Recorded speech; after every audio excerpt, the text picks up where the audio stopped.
नमस्कार, मैं हूं आपके साथ करिश्मा भारद्वाज और आप देख रहे हैं एएनबी न्यूज बुलेटिन का आगाज करते हैं।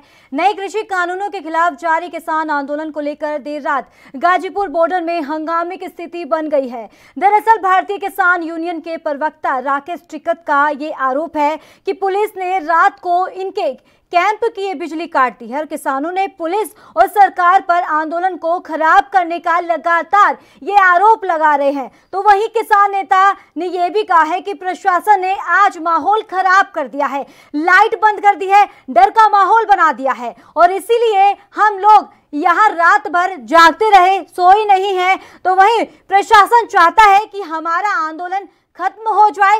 टिकैत ने दिल्ली पुलिस की तरफ से एफआईआर दर्ज करने के सवाल पर यह कहा है कि जब आंदोलन कर रहे हैं तब मामला दर्ज किया जाएगा। तो वही किसानों के उकसाने वाले वीडियो पर राकेश टिकैत ने कहा है कि हमने उसमें गलत कुछ नहीं कहा है, डंडे में ही झंडा लगता है तो उसमें गलत किया है। आंदोलन को खत्म करने की सरकार की चाल है। किसान नेता भीम सिंह के आंदोलन छोड़ने पर राकेश टिकैत ने यह कहा है कि उनका यह फैसला दुर्भाग्यपूर्ण है। तो वहीं दिल्ली में हुई हिंसा पर भी लगातार सियासत वो गर्माती ही जा रही है। बात करें हरियाणा की, जहां किसान नेताओं के बयान भी सामने आ रहे हैं, तो वहीं हरियाणा की राजनीति में भी एक बार फिर से सियासत गर्म हो गई है। दरअसल इनेलो नेता अभय सिंह चौटाला ने अपने पद से इस्तीफा दे दिया है और इसी दौरान सभी राजनीतिक पार्टियों में उथल पुथल मच गई है।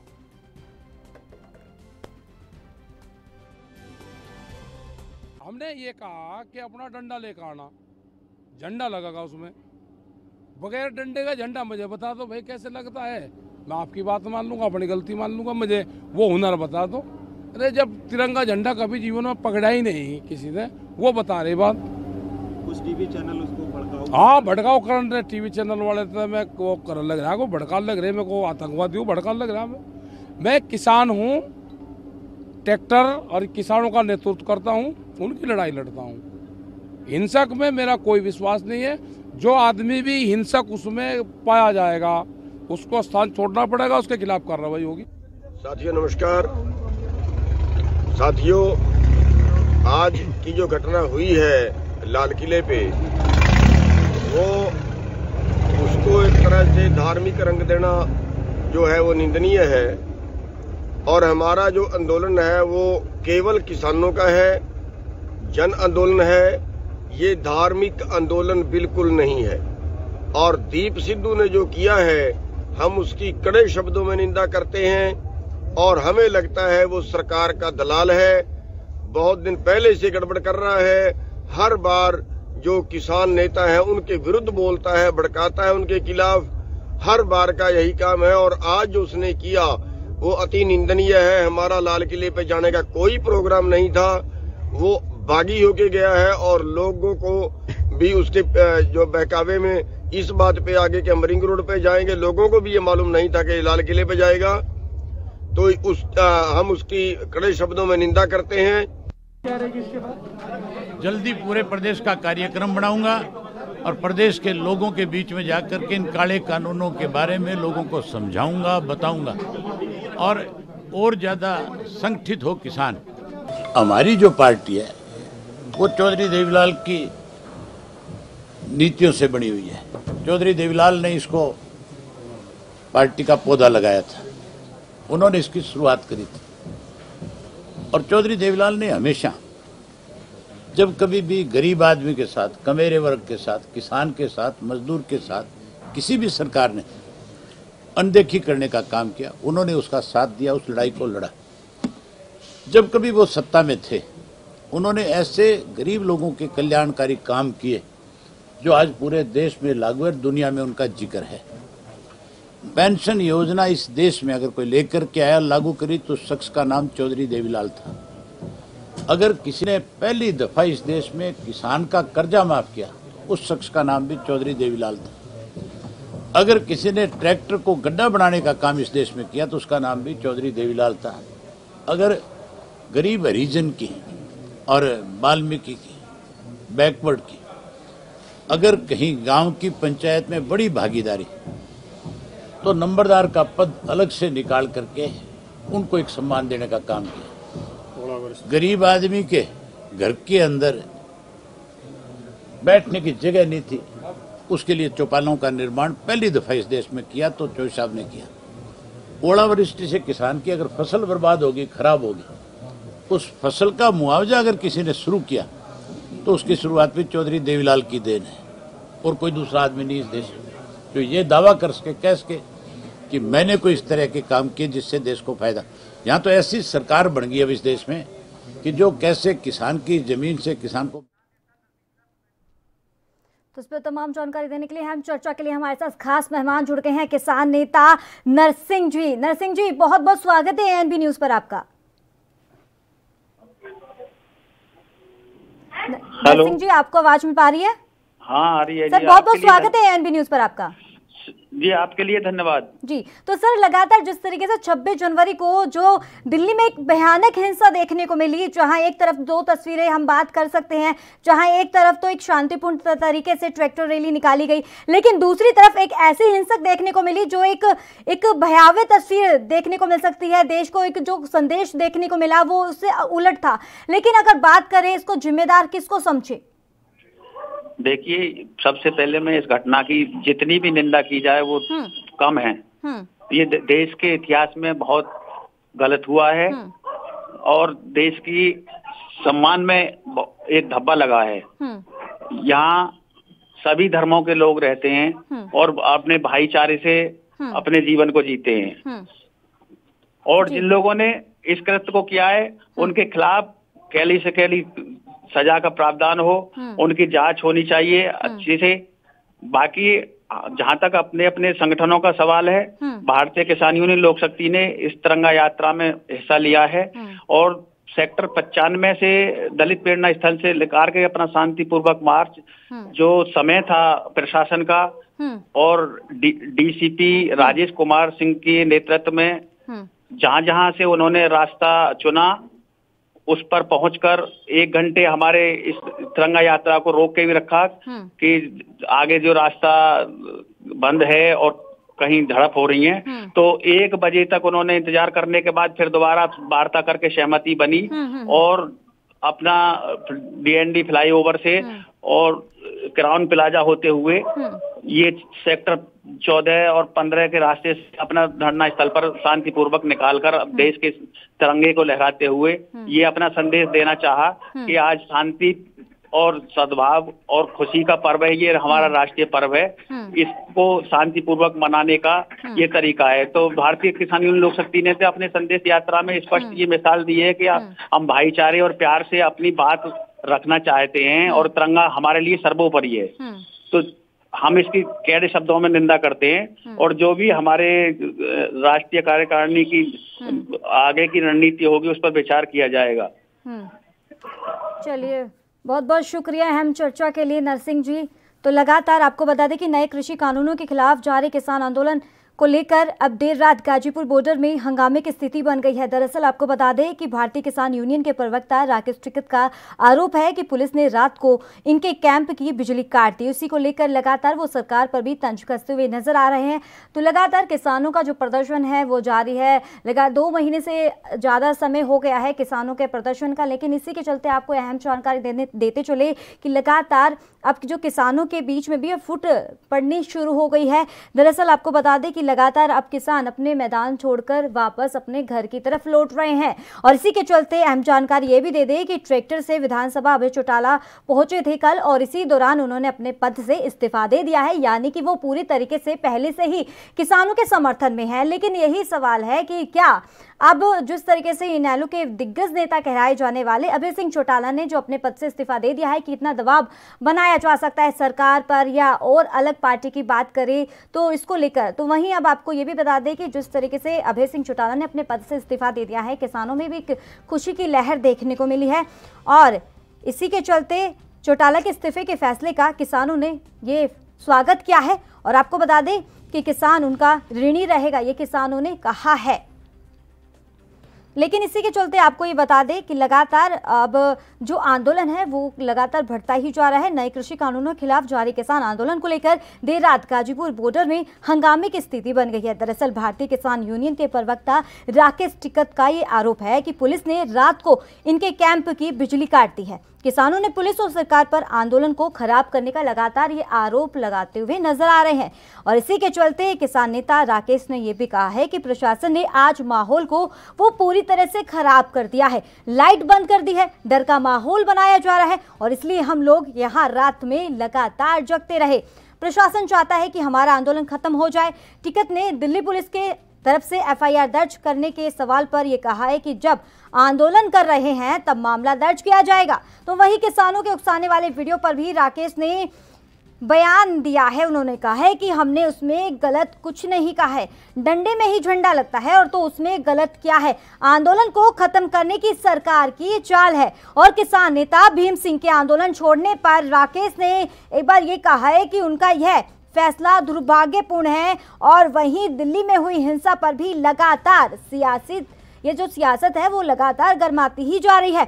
जहां किसान नेताओं के बयान सामने आ रहे हैं तो वहीं अगर बात करें हरियाणा की राजनीति थी तो मैं आपको बता दें कि हरियाणा की राजनीति में भी एक बार फिर से सियासत गर्म हो गई है। दरअसल इनेलो नेता जो दिग्गज नेता है अभय सिंह चौटाला, उन्होंने अपने पद से इस्तीफा दे दिया है और इस दौरान सभी राजनीतिक पार्टियों में उथल पुथल मच गई है।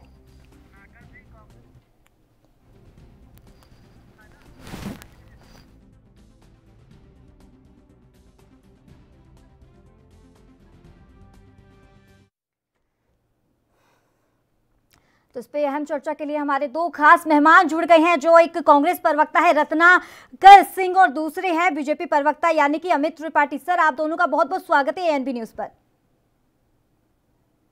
तो सर, सबसे पहला सवाल आपसे है कांग्रेस प्रवक्ता रत्नाकर सिंह। तो लगातार जिस तरीके से आपने जो तस्वीरें देखी हैं 26 जनवरी को एक भयावह तस्वीर देखने को मिली थी और इसी के चलते अगर बात करें जहां किसान लगातार वो कह रहे हैं कि इसमें हमारा कोई कसूर नहीं है और हमने देश का अपमान नहीं किया, जिस तरीके से लाल किले पर जो एक झंडा फैलाया गया था किसानों की तरफ से, तो इसको लेकर आपकी क्या प्रतिक्रिया है?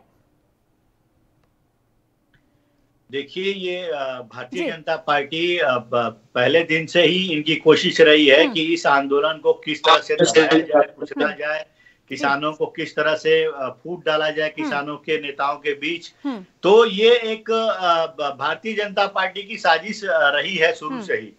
अगर आप देखेंगे दूसरे भी जो जन आंदोलन हुए हैं उन जन आंदोलन में भी कुछ इसी तरह का भारतीय जनता पार्टी के द्वारा लोगों के द्वारा उकसाए जाने से इस तरह का काम हुआ है। चाहे आप एनआरसी की घटना ले लीजिए, सीएए की घटना ले लीजिए, चाहे कपिल मिश्रा जैसे लोग जो आकर वहां भड़काऊ बयान देते हैं जिससे हिंसा बढ़ती है, चाहे जेएनयू में उस लड़की का नाम ले लीजिए जो वहां पे पहुंच के लाठी डंडे से वहां के छात्रों के बीच जो हिंसा का फैलाने का काम करती है। तो भारतीय जनता पार्टी का यह इतिहास रहा है। यह जन आंदोलन जो भी हुए हैं उन आंदोलन को कुचलने के लिए यह एन केन प्रकार हर संभव कोशिश करती है, चाहे वो हिंसा का ही रास्ता क्यों नहीं अख्तियार करना पड़े। मैं आपको बता दूं कि कुछ किसान वहां पे बिल्कुल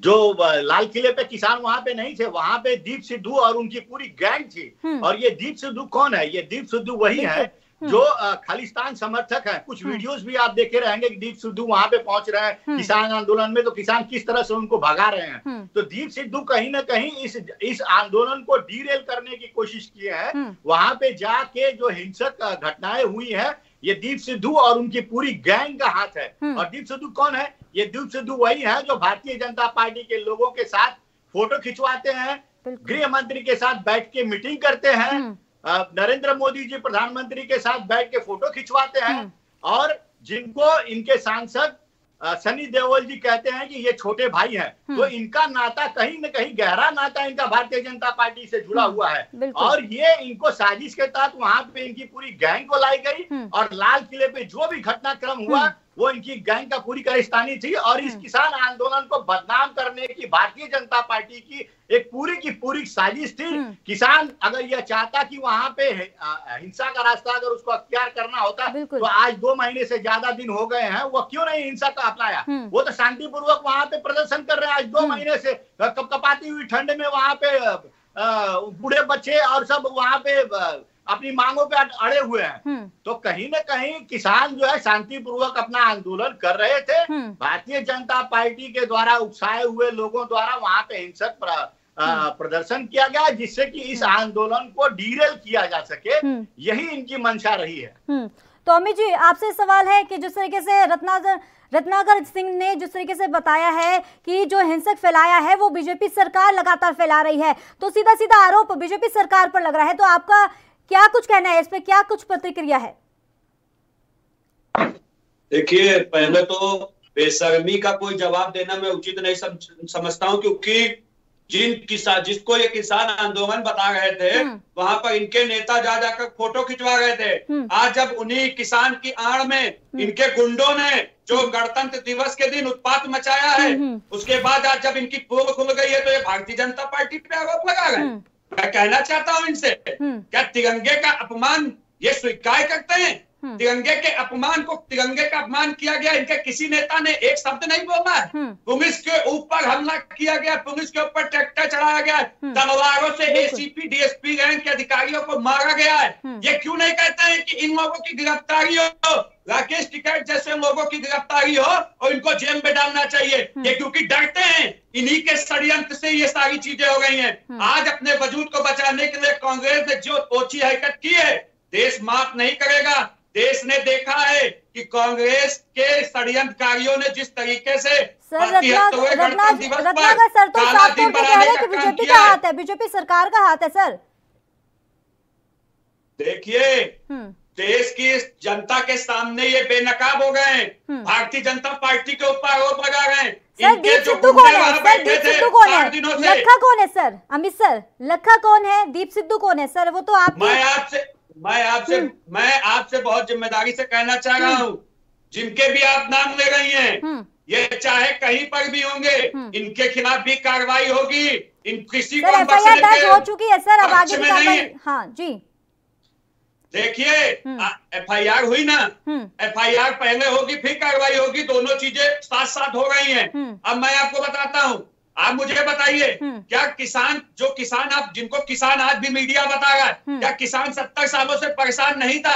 क्या उसने लाल किले पे जाके अब जो जहां देश का झंडा मजबूरी थी, उनको तो साफ उन्होंने तो बोल दिया था। लगातार जो 2 महीने से किसान एक ठंड में बैठे हुए हैं, किसान प्रदर्शन कर रहे हैं, वो साफ तौर पे ये बोल रहे हैं कि हमारी मांगों को पूरा कर लो। शौक नहीं है सर ठंड में बैठने का उनको सर, उनकी बात अगर मान लेते हैं तो प्रदर्शन नहीं होता सर। नहीं तो देश से गद्दारी करेगा, किस देश से गद्दारी करेंगे ये लोग? तो फिर आप बता दीजिए कौन है सर इसमें, कौन है सर जिसने हुक्म चलाया है, कौन है सर उनके बीच में?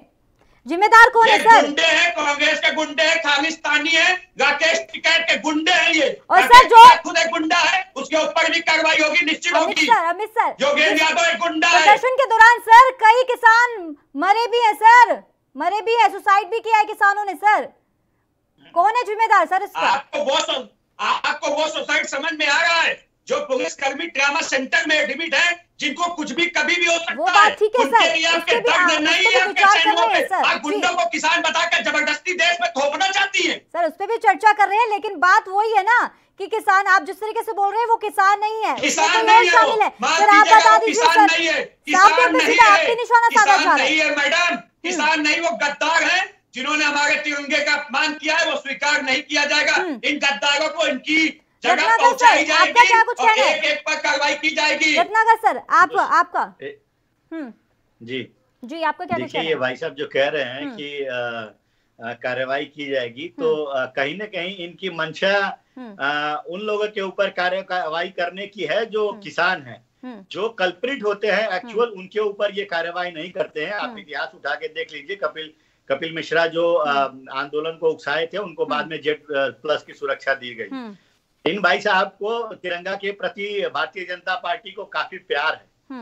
ये आरएसएस के विचारधारा वाले 53 सालों तक अपने जो मुख्यालय पे तिरंगा नहीं फहरा पाए, वो क्या हमें तिरंगा के सम्मान का सबक सिखाएंगे। चलिए और सर, क्या आपसे एक कहेंगे। रत्ना का सर आपसे एक अहम सवाल पूछना चाहेंगे सर, आपसे अहम सवाल पूछना चाहेंगे कि आपकी क्या भूमिका हो रही है, क्योंकि अगर हरियाणा की बात करें, हरियाणा के इनेलो के दिग्गज नेता अभय सिंह चौटाला ने अपना इस्तीफा दे दिया है पद से, तो आपकी क्या भूमिका है उसमें, क्योंकि विपक्ष तो एक अहम भूमिका में नजर आता है ना हर बार, तो आपकी क्या भूमिका रहेगी इसमें?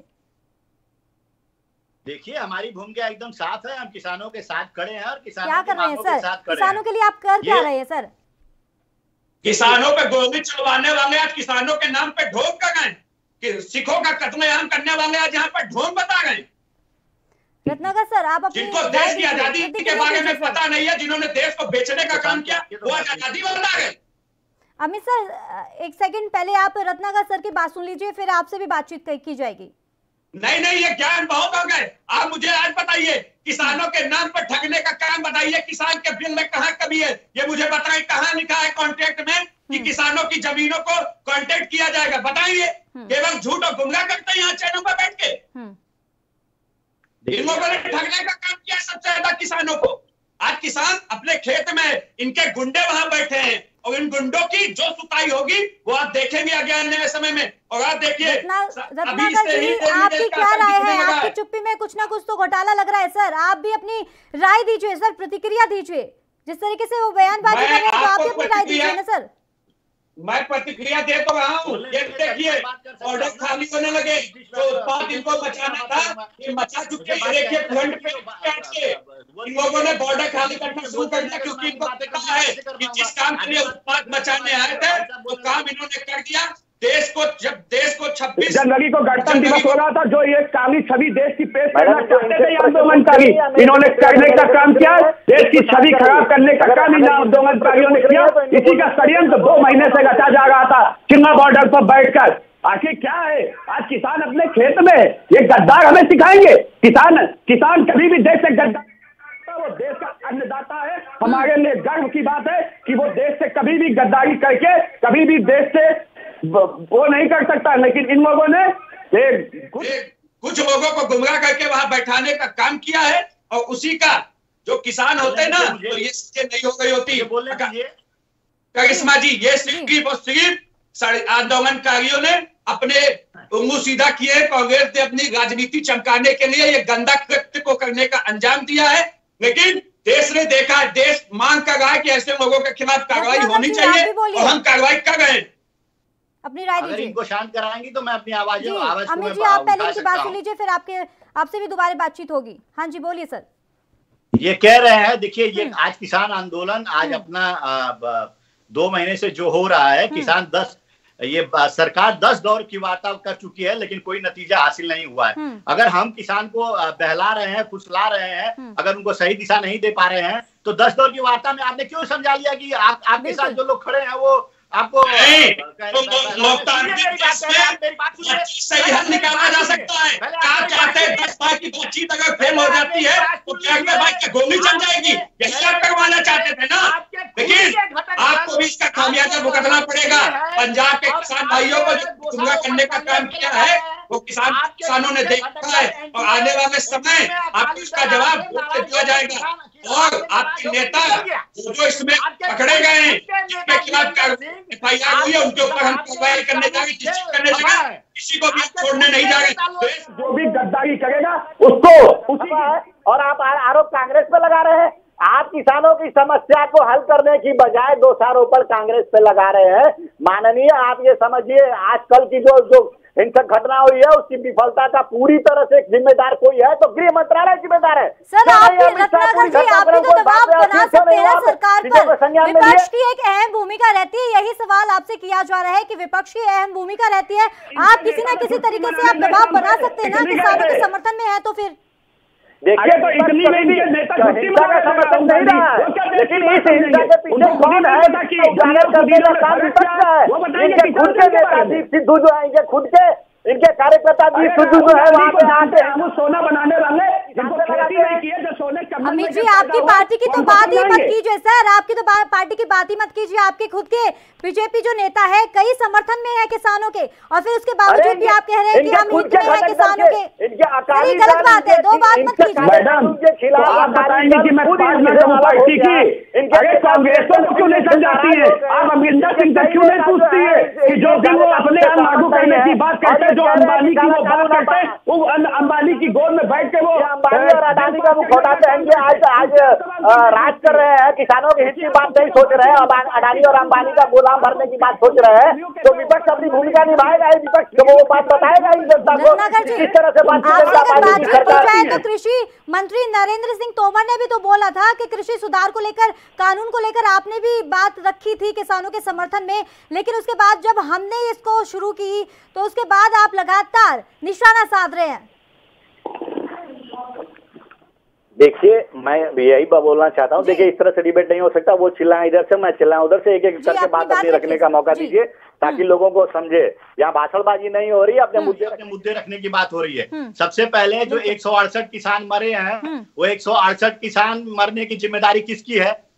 यह कल हिंसक की घटना हुई। 168 किसान मरे, क्यों गुमराह कहाँ पड़े हैं?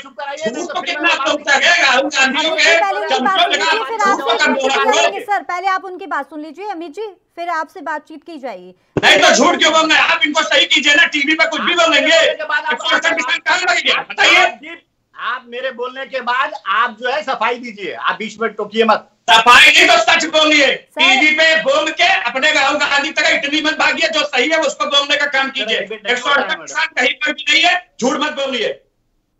सर आप बता दीजिए कितने नहीं होता है अमित जी, आप बता दीजिए। कोई किसान नहीं मरा है, कोई किसान आंदोलन में नहीं मरा है। आप कैसे कह सकते हैं सर? आप बीच में गए हैं, आप बीच में गए हैं, कोई किसान नहीं, किसानों के बीच में गए हैं सर। क्या नहीं मरा है? किसान के नाम पर वहां पर उकसाकर लोगों को जानकर मरवाया जा रहा है, जिससे लोगों के सरकार के खिलाफ छवि खराब करने का काम किया जाए।